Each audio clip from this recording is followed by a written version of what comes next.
کاروائی ہوگی کیونکہ اس نے مجھے معاف نہیں کیا. لوگوں کی معافی پر آپ کی آخرت کا دار و مدار نہیں ہے. آپ نے اگر استغفار کر لی، اللہ تعالیٰ سے معافی مانگ لی، آپ نے انسان سے غلطی کا اعتراف کر لیا، اس سے معاملہ ٹھیک کرنے کی کوشش کر لی، آپ اپنی طرف سے جو کر سکتے تھے آپ نے کر لیا. اس کے بعد آپ اپنے اوپر یہ گلٹ نہ لیں کہ کیونکہ اس شخص نے مجھے معاف نہیں کیا اس کا مطلب ہے اللہ مجھے کبھی معاف نہیں کرے گا. ایسا نہیں ہوتا.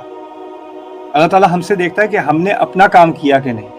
کسی اور کے فیصلے پر ہماری آخرت کا دار و مدار نہیں. ٹھیک ہے نا؟ تو یہ چیز بہت اہم ہے، کیونکہ لوگ کیا کرتے ہیں کہ میرے انکل نے مجھے معاف نہیں کیا ابھی تک، میں تو جہنم میں ہی جاؤں. اللہ نے معاف کر دیا.